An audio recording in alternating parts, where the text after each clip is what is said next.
Habemus Papam, mayroon na tayong Santo Papa, si Cardinal Robert Francis Prevost na piniling maging Pope Leo XIV ang kanyang pangalan. Sa pagkakaroon natin ng bagong Santo Papa, alam kong marami ang nagulat sa resulta dahil isang hindi kilalang bishop ang nahalal na kahalili ni San Pedro. Hindi ko nga siya nakita sa mga speculation ng mga nasa social media at wala siya sa mga matunog na pangalan na maaaring maging Santo Papa. At baka wala nga sa atin ang nakaisip na siya pala ang susunod na Santo Papa, kaya sadyang kamangha-mangha ang pagpili ng Espiritu Santo. Pero wag na tayong magtaka dahil ito ang sabi ng Diyos. Isaias Kapitulo 55, versikulo 8 hanggang 9, ang aking kaisip ay hindi ninyo kaisipan. Ang inyong kaparaanan ay hindi ko kaparaanan. Kung paanong ang langit ay mas mataas kaysa lupa, ang aking kaparaanan ay higit kaysa inyong kaparaanan. At ang aking kaisipan ay hindi maaabot ng inyong kaisipan. Ang Espiritu Santo ang higit na nakakaalam sa tunay na kailangan ng simbahan.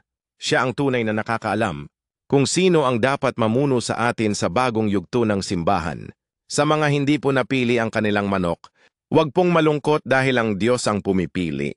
Ang gampanin lamang natin ay magdasal at magtiwala. Juan Kapitulo 15, versikulo 16, hindi kayo ang pumili sa akin kundi ako ang pumili sa inyo. Dahil pinili siya ng Diyos na maging katiwala ng kanyang simbahan, ang isa sa pinakamabigat na gampanin, tulungan nawa natin siya sa pamamagitan ng ating mga dasal.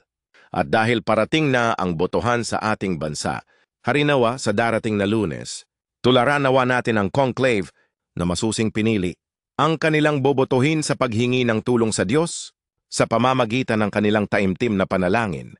Hindi nakabase kung sino ang sikat, kung sino ang kabilang sa kilalang pamilya o apelyido, kung sino ang magaling sumayaw, o kung ano pa mang batayan na hindi makakatulong sa pag-unlad at pagsasaayos ng takbo ng ating bansa.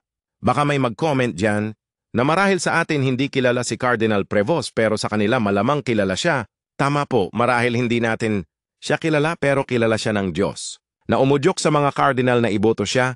Hanggang sa muli, harinawa huwag kalimutang magdasal at hingi ng tulong ng Diyos bago bumoto sa Lunes.